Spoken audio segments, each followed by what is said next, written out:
এরপরে আমরা মূল বিষয় শিখব। স্ক্রিন দেখা যাচ্ছে তো? হ্যাঁ স্যার।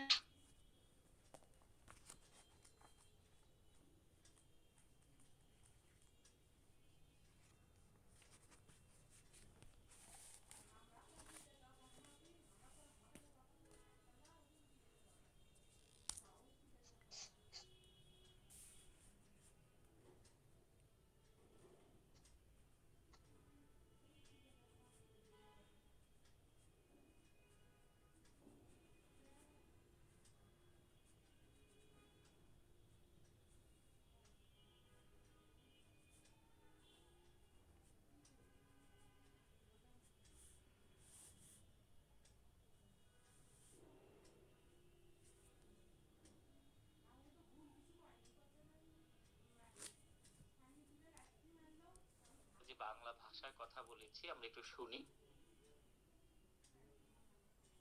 বা বাঙালি জাতির উদ্ভব হলো কিভাবে, এটা আমরা একটু শুনি। এ সম্পর্কে অনেক মতভেদ রয়েছে।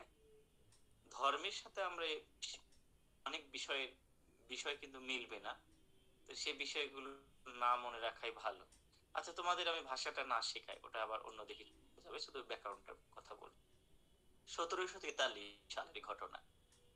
1743 সাল, একজন পর্তুগিজ নাম মনোল দাস শুরু হয়ে গেল। তোমরা কথা শুনতে থাকো। 1743 সালে মনোল দা আসমসাও নামে এক ধর্ম প্রচারক, পাদ্রী বলা হয়, তিনি ভেবেছিলেন পৃথিবীতে ভাষার অরাজকতা দেখা গিয়েছে।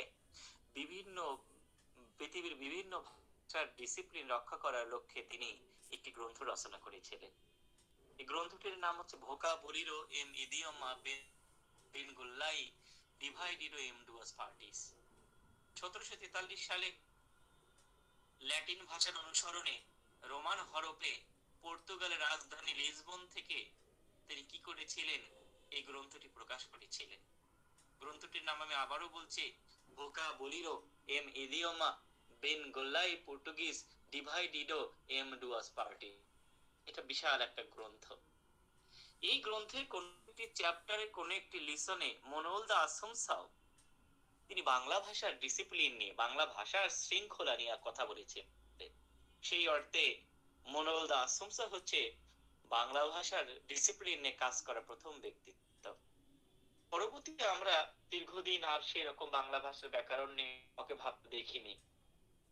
1778 খ্রিস্টাব্দ, ইংরেজ ফিলোলজিস্ট, ইংরেজি ভাষাবিদ নাম ন্যাথানিয়েল ব্রাসি হ্যালহেড, তোমরা পড়েছো এনবি হ্যালহেড, তিনি grammar of Bengali in English এই নামে একটি গ্রামার রচনা করেছিলেন 1778 খ্রিস্টাব্দে। এটি রচনা ছিলেন, তিনি ইংরেজি ভাষা দিয়ে বাংলা ভাষায় গ্রামার রচনা করেছিলেন। পরবর্তীতে আরো খোঁজ নেই। এরপর চলে যায় 1801 সালে কলকাতা ফোর্ট উইলিয়াম কলেজ নির্মিত। এই ফোর্ট উইলিয়াম কলেজের একজন পণ্ডিত ব্যক্তি ছিলেন ইংরেজ, নাম হচ্ছে উইলিয়াম কেরি। উইলিয়াম কেরি মাধ্যমে বাংলার গদ্যের কিন্তু অসম্ভব ভাবে বিকাশ করা হয়েছিল। উইলিয়াম কেরি প্রথম ব্যক্তি যিনি হিব্রু ভাষা থেকে বাইবেল ইংরেজিতে রচনা করেছিলেন। তার মানে তোমরা বুঝতে পারছো, উইলিয়াম কেরি একজন ভাষাবিদ ছিলেন, তিনি মূলত ইংরেজ ছিলেন, কিন্তু ইন্ডিয়ান সাবকন্টিনেন্টে ইংরেজ শাসনের মানে কি বলা হয়, বৃদ্ধি করার জন্য ইংরেজ শোষণকে দীর্ঘায়িত ইংরেজরা কিছু পলিসি গ্রহণ করেছিল, সেগুলো অ্যাপ্লিকেশন তারা বিভিন্ন ব্যক্তির মধ্য দিয়ে করেছিলেন। তার মধ্যে একজন ব্যক্তি হচ্ছে উইলিয়াম কেরি। উইলিয়াম কেরি বা ইংরেজরা ভেবেছিল, আমরা তো ইংরেজি ভাষায় কথা বলি, এই অঞ্চলের মানুষদের তো ভাষা না জানলে বা আমাদের ভাষা যদি তারা না জানে তাহলে কিভাবে হবে, তাই এই বিষয়ে কিছু শিক্ষিত লোককেও কিন্তু তারা ধরেছিল। আমরা সেই প্রসঙ্গ আজকে এরপর উইলিয়াম কেরি 1801 সালে একই একটি গ্রামার রচনা করলেন, a grammar of Bengali language English. এরপরে কোনো খোঁজ নাই, তবে আধুনিক গবেষণায় দেখা যায় এটা আমরা মানি না, পূর্ববঙ্গ মানে না, বাংলাদেশ মানে না, কিন্তু পশ্চিমবঙ্গ কি মানে, যে 1807 সালে ফোর্ট উইলিয়াম কলেজ পণ্ডিত ছিলেন নাম মৃত্যুঞ্জয় বিদ্যালঙ্কার, তিনি 32 সিংহাসন নামটি বিখ্যাত গ্রন্থ রচনা করেন। সেন্টেন্স, পদক্রম, বাক্যতত্ত্ব, আর একটার নাম হচ্ছে অর্থোথেমেটিক্স বলা হয়। একটা শব্দের শোনার তৈরি কবিতা তোমরা পড়েছ, একটা মুখ্য অর্থ থাকে, একটা গৌণ অর্থ থাকে, বিপরীতার্থক যে শব্দ রয়েছে এগুলো হতে আমরা কোথায় আলোচনা হতে দেখি? আমরা অর্থতত্ত্বে আলোচনা হতে দেখি। তাহলে বাংলা ব্যাকরণের প্রধান আলোচ্য বিষয় চারটি। এই চারটি আলোচ্য বিষয়ের ভিতর কোন অংশে কি আলোচিত হয় এটা তোমরা শিখে নিবে। আমি স্লাইড গুলো দেবো, খাতায় লিখে রাখবে, অ্যাডমিশন টেস্টে কাজে দেবে। তোমরা কি এখন পর্যন্ত আমার কথা বুঝতে পেরেছ? জি স্যার। তাহলে আজকের ক্লাসের আমরা একটু ভাবে কি হচ্ছে, শব্দ হচ্ছে কোথায়,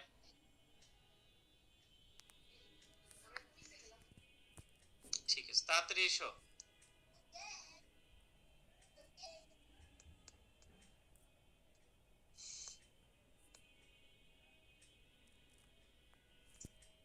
কি রে বাবা, কিছু লিখলাম সেটা রাখছো? দের পাতা কয় পৃষ্ঠা ফাঁকা রাখবো স্যার? 1.5 পৃষ্ঠা মানে 1.5 পাতা 3 পৃষ্ঠা ফাঁকা রাখো। আচ্ছা, যেগুলো স্লাইড দেবো ওখানে শুধু বসায় দিবা। বুঝতে পেরেছো? এইবার 4র্থ নম্বর পৃষ্ঠা থেকে শুরু করো, 4র্থ পাতা না পৃষ্ঠা থেকে শুরু করো। বুঝতে পেরেছো?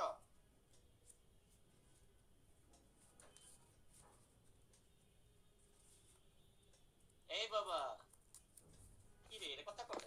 জি স্যার, বলেন আপনি। জি স্যার, জি স্যার, বুঝছিলেন। তোমরা একটু রেসপন্স করো, তাড়াতাড়ি পড়াবো না কিন্তু। তোমার এই ব্যাচ খুব ডিস্টার্ব মারতেছে। ডিস্টার্ব মারা বুঝো? তোমাদের পরীক্ষাও খারাপ করে দিত। কি হচ্ছে স্যার? তোমাদের পরীক্ষা অনেক অ্যাবসেন্ট ছিল, আবার বেতনও ঠিকঠাক ভাবে গত মাসে দাওনি। ঠিক, তোমরা বেশ করো, এই ব্যাচে 50% ছেলে মেয়েও বেতন দেয়নি, জাস্ট বিলিভ ইট, গত মাসে। তো সেই জন্য তোমরা বাবা এবার কিন্তু বেতনটা দিয়ে দিবা। তোমরা হচ্ছে আমার একটু টাকার দরকার, তোমরা হচ্ছে 1000 কোর্স থেকে কোর্স ফি যা আছে সেখান থেকে এই মাসে সবাই পেমেন্ট দিবা। তো ঠিক আছে, ওকে। আর যারা বড় লোকের বেটি আছে তোমার চুল, তারা 5,000 10,000 20,000 করে দিবা। ওকে, এমন কেউ আছো? না স্যার, আমাদের সবাই খেয়াল, তোমরা কি খেয়াল করতেছো? এই সলপল, জি স্যার। সলগুলা, জি স্যার। জি স্যার। হ্যাঁ একটু কথা বলবো, কথা বললে ভালো লাগে, বুঝো না? জি আচ্ছা, স্যার। তোমরা সবাই বলো আমি কি লিখেছি? এ লিখেছেন। কি লিখেছি? এ লিখেছেন। এ লিখেছি বলো তো? এ। আর পরেরটা কি লিখেছি? কা। আচ্ছা, আমি লিখলাম, আলাদা করে যখন লিখেছি তখন হচ্ছে এ, আর আলাদা করে বললে হয় কি কা। কিন্তু বলো তো বাবারা, যখন এটা যুক্ত আকারে লিখলাম তখন কি হলো? একা হলো না একা হলো? একা। একা। একা হলো।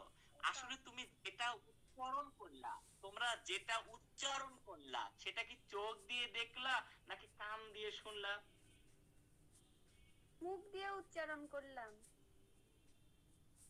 কিন্তু উচ্চারণটা শোনা গেল কোন দিক দিয়ে? আমি দেখো বানান অনুযায়ী কিন্তু লিখি একা। আমার গান আছে একা একা কেন ভালো লাগে না, একা একা বলি নাকি একা একা বলি? একা একা। একা। লিখেছি কি একা একা, একা লিখছি না? হ্যাঁ। তার মানে এবার চুপচাপ শোনো, তার মানে বিষয়টা দাঁড়ালো আমি বানানে লিখেছি হচ্ছে একা, কিন্তু আমার কান উচ্চারণে শুনতে পাচ্ছে একা। কিন্তু যেটা উচ্চারিত হলো মুখ দিয়ে সেটা কিন্তু আমি চোখ দিয়ে দেখলাম না, সেটা কান দিয়ে শুনলাম। তার মানে উচ্চারণ সম্পর্কে আমরা গুরুত্বপূর্ণ একটি পয়েন্ট পেলাম, সেটা হচ্ছে উচ্চারণ চোখে দেখা যায় না, উচ্চারণ হচ্ছে কানে শোনা যায়। এটা একটা পয়েন্ট গেল। এরপরে আমি লিখলাম, দেখো বানানটা লিখেছি সকাল, কি লিখেছি বলতো? সকাল, দন্ত স, তাই না? তালব্য স, পার্থক্যটা সিন আর শিন। আমি কিন্তু লিখলাম কিন্তু সকাল, কিন্তু উচ্চারণ করি কি সকাল, তালব্য স দিয়ে উচ্চারণ করি। আমি যদি লিখি স্বাধীনতা, উচ্চারণ করি স্বাধীনতা দিয়ে। আমি যদি লিখি যে স্বদেশ, কিন্তু উচ্চারণ করি আমি কি দিয়ে? স দিয়ে, তালব্য স দিয়ে। তাহলে আমি দেখো সকালে তালব্য স হচ্ছে, স্বাধীনতায় তালব্য স হচ্ছে, 2021 সাল এটাও দন্ত স তালব্য স হচ্ছে। তাহলে তোমরাই বলো, আমি যখন স্যার লিখবো তখন উচ্চারণটা কি হওয়ার কথা? স্যার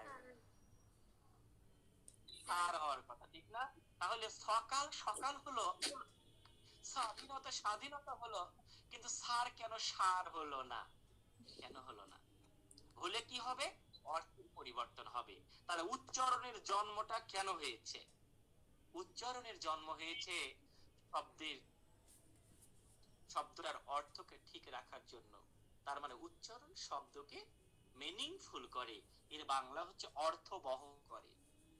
ভেরি ইম্পর্টেন্ট দুইটা ক্লু পাইলাম। এক হতো উচ্চারণের, উচ্চারণ শব্দকে অর্থবহ করে, আর একটা ক্লু পেয়েছি আগে, সেটা উচ্চারণ চোখে দেখা যায় না, কানে শোনা যায়। ছেলেরা মেয়েরা তোমরা জানো, আমরা যে শব্দগুলো কথা বলে উচ্চারণ করি, নাক দিয়ে, নাক দিয়ে উচ্চারণ করি না, কান দিয়ে না মুখ দিয়ে বাবা? মুখ দিয়ে মুখ দিয়ে। মুখ দিয়ে। তাহলে মুখের মুখের মুখের ভাষাকে, মুখের ভাষাকে কসন, কসন, মোসন, বোসন না বসন বলে? বলো মুখের ভাষাকে? বচন বচন বচন। মানে উচ্চারণ, উচ্চারণ ইজ আ মেথড, উচ্চারণ একটি প্রক্রিয়া। কি প্রক্রিয়া?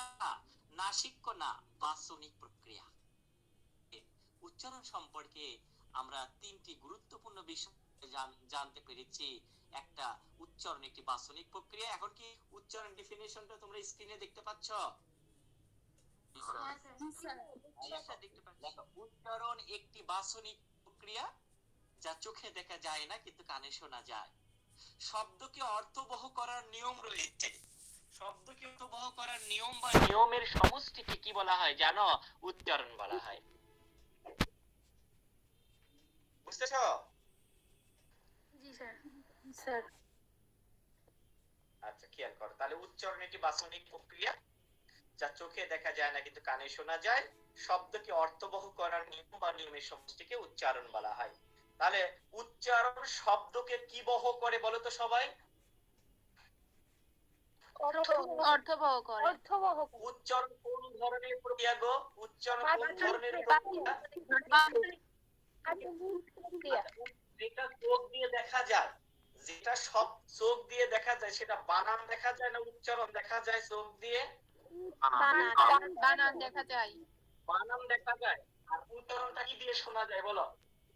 কান দিয়ে শোনা যায়।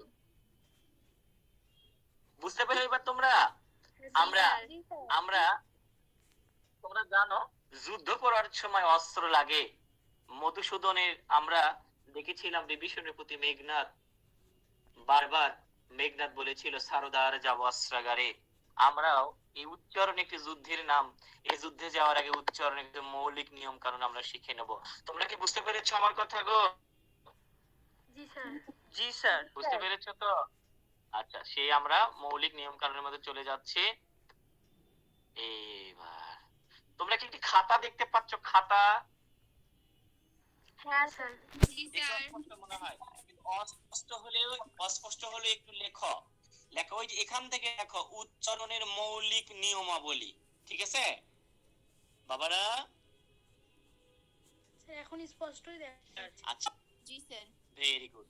দেখো, কোন এক দুইটা দুইটা লাইন করো। একটা লাইনের নাম করো যা থাকবে, আর একটা লাইন ঠিক না কলাম, আর একটা হবে যা হবে।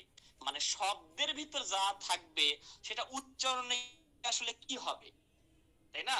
চোখ দিয়ে দেখবো যেটা বাম পাশে, কিন্তু কান দিয়ে শুনবো সেটা ডান পাশে হবে। বুঝতেছো? হ্যাঁ স্যার।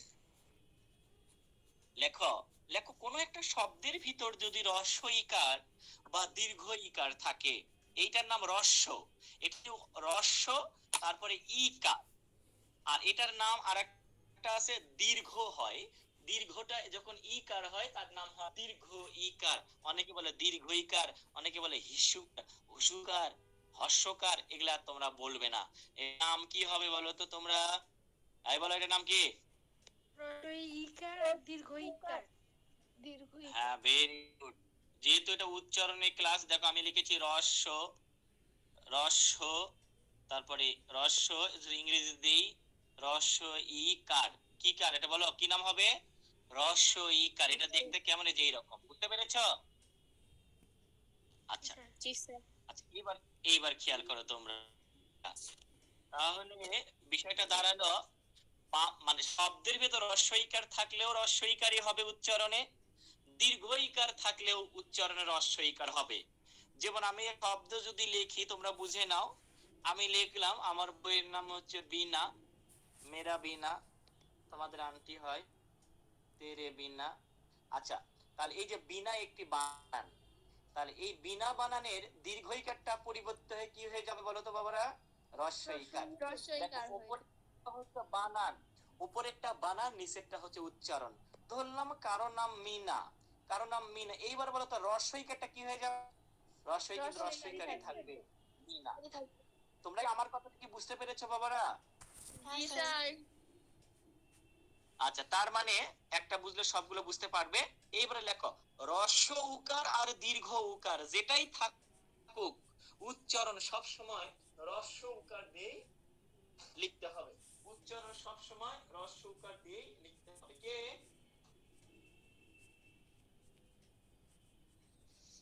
সবসময় হ্রস্ব উকার দিয়ে লিখতে হবে।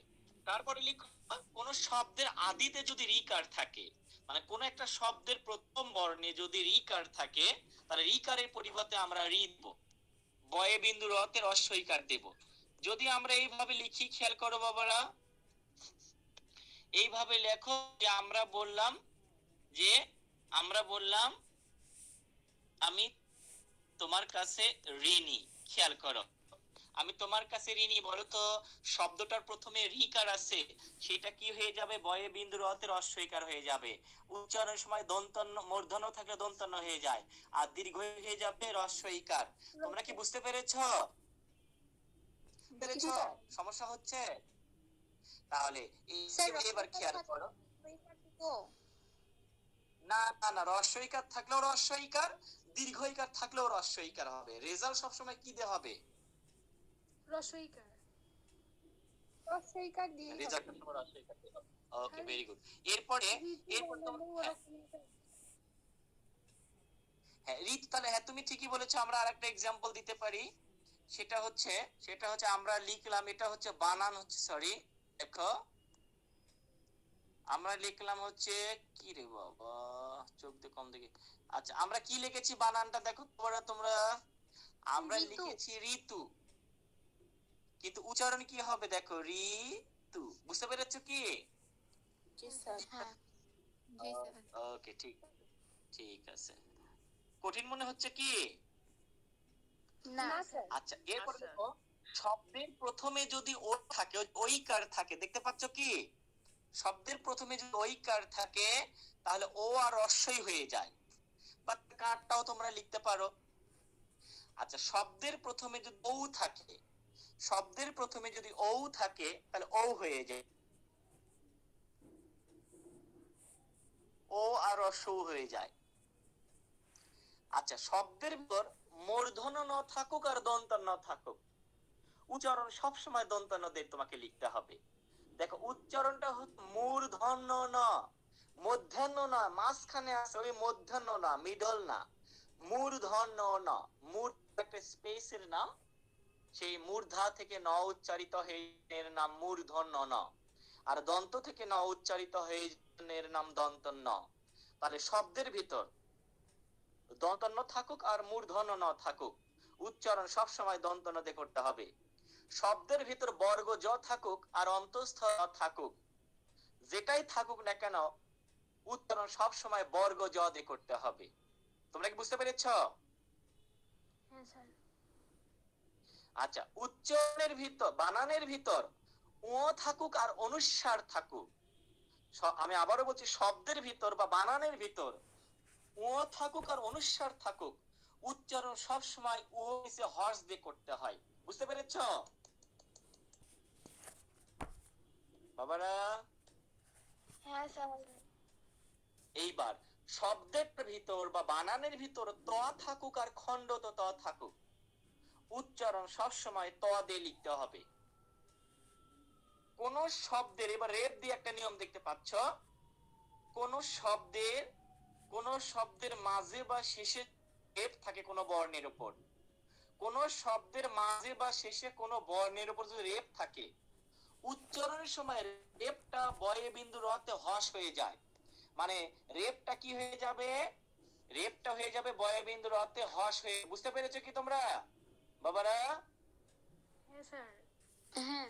আর আর নরমালি একটা কথা আছে, লেখো তালব্য স, এটার উচ্চারণ হচ্ছে তালব্য স, উচ্চারণ হচ্ছে দন্ত স, উচ্চারণ হচ্ছে মূর্ধন্য স।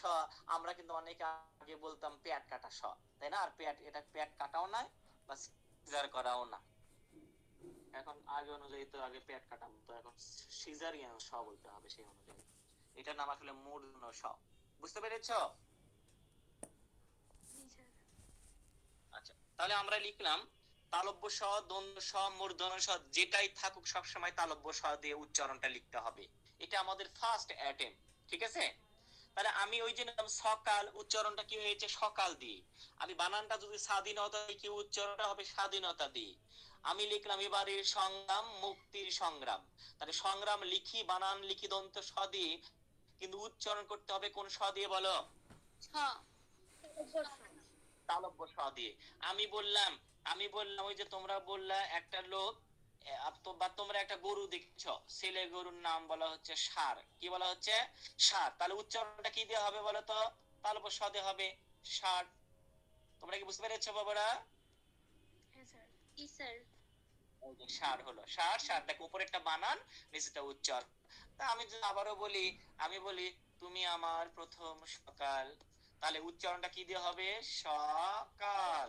তোমরা কি বুঝতে পেরেছো? বুঝতে পেরেছো বাবা? হ্যাঁ। বললাম, আমি বললাম, বলছে কি শশী ভূতলে গড়াগড়ি ধুলোয়, বিভীষণের প্রতি মেঘনাথ একটা চরণ ছিল। তাহলে শশী তালব্য স এখানে কোন স হবে? তালব্য স হবে। আচ্ছা, দীর্ঘইকারটা কি হয়ে যাবে? দীর্ঘইকার কি হয়ে যাবে? রসইকার। রসইকার। দীর্ঘইকারটা কিন্তু রস্বইকার হয়ে যাবে। বুঝতে পেরেছো কি? পেরেছো বাবা? ওকে, ঠিক আছে। তোমরা কি লেখা হয়েছে? বুঝতে পেরেছো নিয়মটা? জি স্যার। Very good. এইবার আরেকটা বিষয় আমরা শিখব। এই যে স ব্যবহারে বললাম, দেখো সার সার হলো, সকাল সকাল হলো, শশী হলো, সবগুলো তালব্য স হলো। তাহলে সার, যখন লাভলু সার বলো, তাহলে সারটা কি সার হওয়ার কথা ছিল না বাবারা? হ্যাঁ স্যার। ছিল। কিন্তু সার কেন সার হলো না? কেন কেন হলো না? আবার বললাম যে বাংলাদেশের নায়িকা দেখতে ধরো বস্তা, আমরা বলে ফেলি তাই না? বস্তা বানানোর দন্ত স কেন হলো? সিন কেন শিন হয় না? শিন কেন সিন হয় না? অক্সিজেন কেন অক্সিজেন হলো না? ইসলাম কেন ইসলাম হলো না? এগুলো না হওয়ার, মসনদ কেন মসনদ হলো না? তাই না? এগুলো আমরা শিখবো। এর ব্যতিক্রম লেখো, তালব্য স, দন্ত স, মূর্ধন্য স, উচ্চারণের ব্যতিক্রম। লিখতে পেরেছো? তোমরা এটা দেখে দেখে লেখো, তারপর আমি 2 মিনিট পরে তোমাদের সাথে কথা হবে। তোমরা আগে লেখো। লেখা হয়ে গেলে আমাকে বলো স্যার লেখা শেষ। বুঝতে পারছো? জি স্যার।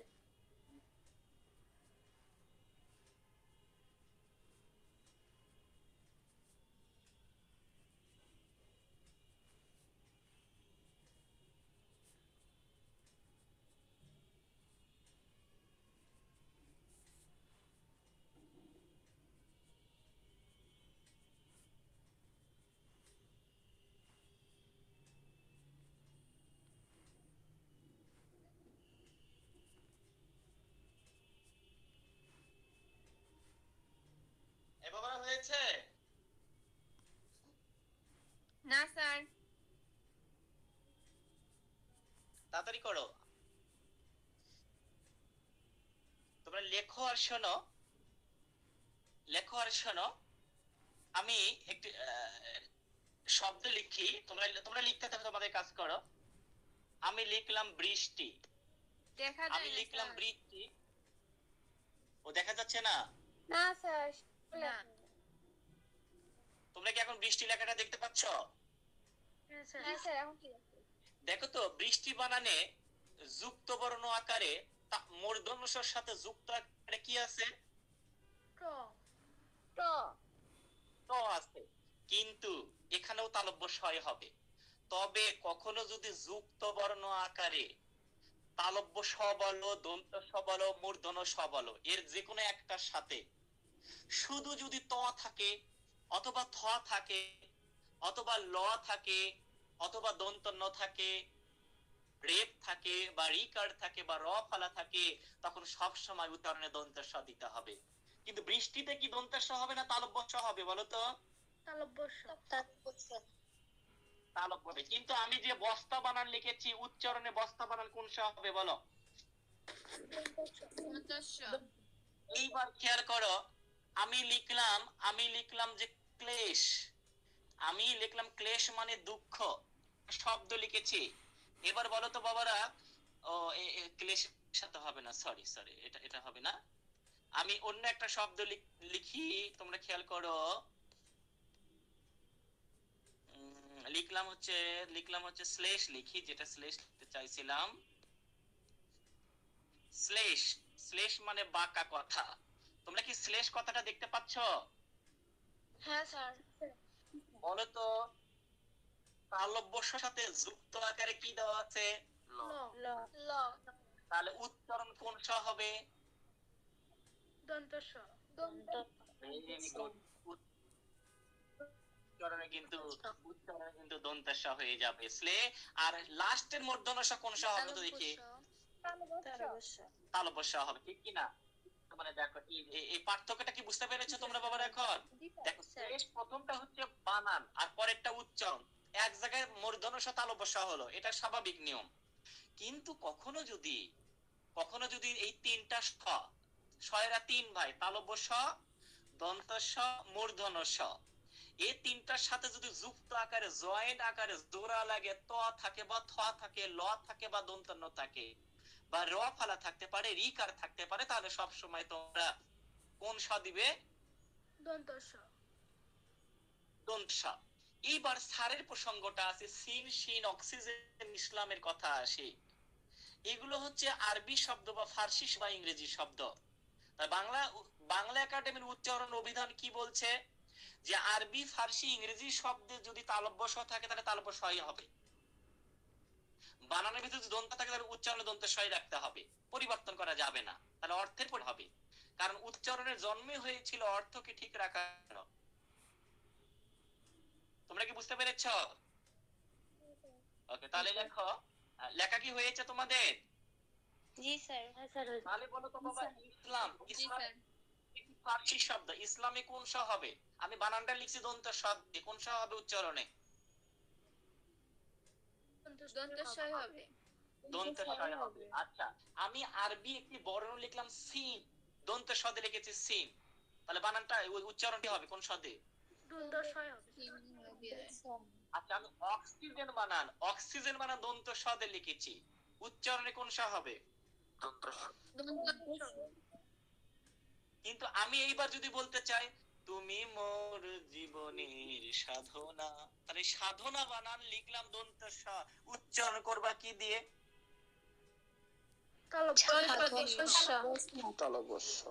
তোমরা কি আমাকে দেখছো না স্ক্রিনকে দেখছো? তোমরা কি আমাকে দেখতে পাচ্ছ নাকি আবার? আচ্ছা ঠিক আছে। হ্যালো বাবারা, তাহলে উচ্চারণের ব্যবহারের ঝামেলা কি মিটে গেছে? হ্যাঁ স্যার।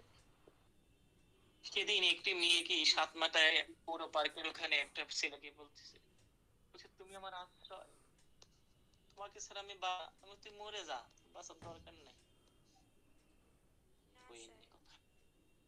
দেখেছো আশ্রয় বানান? তোমরা বলো তো, আশ্রয়ে উচ্চারণ সূত্র অনুযায়ী আশ্রয়ের উচ্চারণ কোন স দিয়ে হবে? দন্ত স। দন্ত স। কেন দন্ত স হলো বলো তো? কেন দন্ত স হলো? কারণ দন্ত স তালব্য স এর সাথে র ফালা যুক্ত আকারে আছে। ওই তালবের স কিন্তু না, একদম খুন করে ফেলামো, কিন্তু চাকু মারা দেবো। তালবের স নাই, তালব্য স। কি স? হ্যাঁ, তালব্য স। তোমরা কি বুঝতে পেরেছো? তোমরা কি এটা বুঝতে পেরেছো? এইবার আরেকটা বিষয় লেখো, উচ্চারণের লা মৌলিক নিয়ম।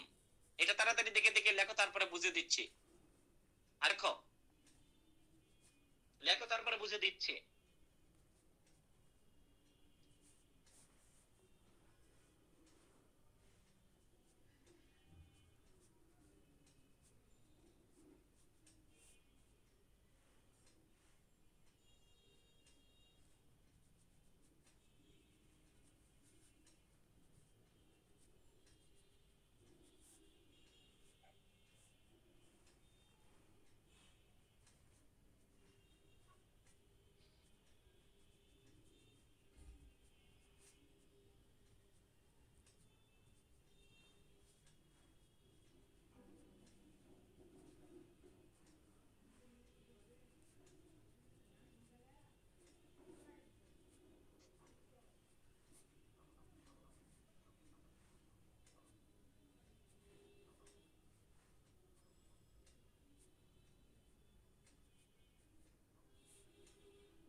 বাবারা হয়েছে রে?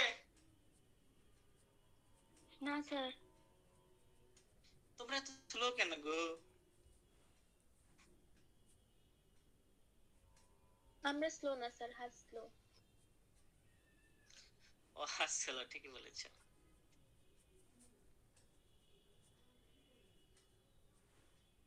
না লেখে লেখে স্যার হাত স্লো মার। একমাত্র কি লাবলু স্যারই লেখাচ্ছে না অন্যরা? গণিত স্যাররাও লেখায়, লেখায় না? কারণ ওখানে তো অঙ্ক করতে হয়। আমাদের তো গণিত নাই। তোমরা মানবিকে? হ্যাঁ স্যার। আমার উপরে কি রাগ হচ্ছে? সেই সিঙ্গারাটা খালি লেখাচ্ছে আমাদের আছে কি রে? আর বেতন না স্যার। তোমরা কিন্তু আমার বাবা বেতন, আমার খুব টাকার দরকার, বুঝছো?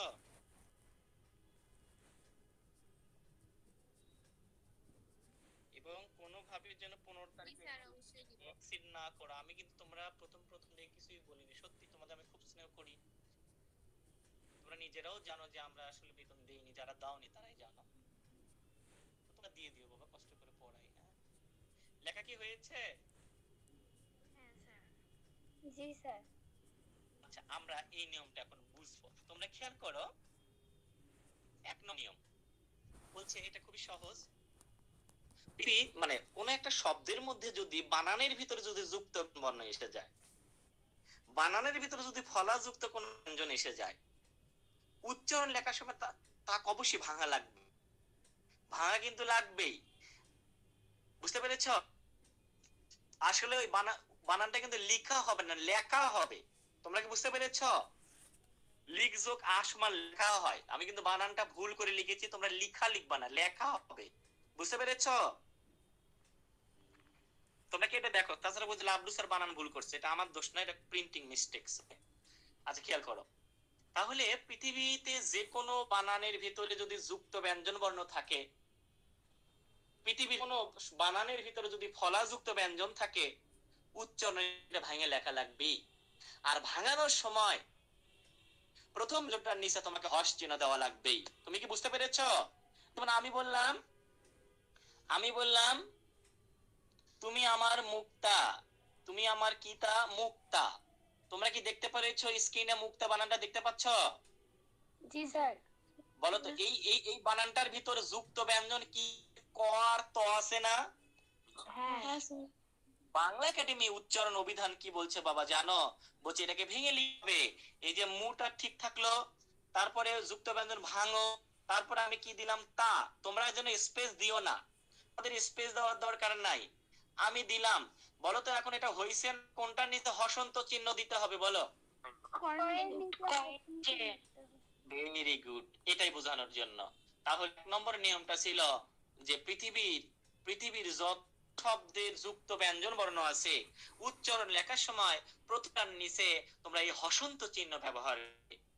পুরো নাম হসন্ত, আমরা ভালোবেসে আদর করে স্নেহ দিয়ে হস। বুঝতে পেরেছ কি? তাই বলে আবার কেউ হাস দিও না। এইবার 2 আমরা বুঝি, কয় নম্বর নিয়ম বুঝবো রে? 2 নম্বর নিয়ম। তোমরা খেয়াল করো, আমরা 2 নম্বরের জন্য অন্য জায়গায় যাচ্ছি। আচ্ছা, আর তোমরা সবাই বলো তো বাবার আমি কি লিখেছি? ব ব। সুন্দর করে বলে, বলো ব বললে হবে। প্রত্যেকটা ব্যঞ্জনের মধ্যে মনে মনে কি আছে? একটা অনিতে অধ্বনি আছে। Very good. সেদিন বলতে হবে এইভাবে, শোনো, ব। বলো তো একজন। ব ভেরি গুড। এবার আমি বললাম আরেকটা, এটা উচ্চারণ করো, তাহলে কি হবে? চমৎকার। এবার এই দুটো শব্দ যদি আমি জোড়া লাগাই তাহলে কি হলো? কিন্তু হওয়ার কথা কি ছিল? ব ত। কিন্তু এই দুই বর্ণের মধ্যে অধ্বনি কোনটাতে উচ্চারিত হলো না? স্বরটা শেষেরটাতে পতে হলো না, শেষেরটাতে হলো না, থামে গেল। ধরো একটা মেয়ে বক দেখলো, বলছে, সে বলছে আমি বক দেখলাম। বলো তো এখানে কয়টার নিচে থামে গেল? দেখ খয়ের কাছে। দেখো আর ম তার নিচে ভেরি গুড। খ আর ময়ের নিচে। তার মানে দেখতে পাইলাম কোন একটা শব্দের মাঝে অথবা শেষে যে ব্যঞ্জন বর্ণের মাঝে মনে মনে স্বরেও ধ্বনি আছে। মনোযোগী হও। যদি কোন শব্দের মাঝে বা শেষে শুধু স্বরেও ধ্বনি যুক্ত ব্যঞ্জনের ভিতর থেকে যদি উচ্চারণে অধ্বনি উচ্চারিত না হয় বা থেমে যায় বা আটকে যায়, শ্বাসাঘাত ঘটে বা স্বরাঘাত ঘটে, তখন আমরা সেই ব্যঞ্জনের নিচে হস চিহ্ন প্রয়োগ করব। বুঝতে পেরেছো? জি স্যার। আগে বলো তো, দেখলাম। দেখলাম শব্দটি কয় জায়গায় হস দিবা? দুই দুই জায়গায় জায়গায়। আচ্ছা বলো, নাচলাম। নাচলাম কয় জায়গায় দিবা? দুই জায়গায় দুই জায়গায় বলো, ধরলাম কয় জায়গায় দিবা? চার দুই জায়গায় জায়গায়। 4 জায়গায়। 2 জায়গায়। ওকে। এবারে বলো, বলো আব্বা। কিবা? আব্বা আব্বার নিচে কয় জায়গা দিবা? আব্বার কয় জায়গা? এক জায়গায় নিচে। তাহলে তাহলে তোমরা নিশ্চয়ই বলো তো, আমি বললাম কেন আব্বা, ওই যে যুক্ত ব্যঞ্জন মনে ভাঙা লাগবে না? আজকে তো আব বয়ের নিচে দেওয়া লাগবে। জানো, আমার একটা আছে ময়না, সে আমার সাথে কথা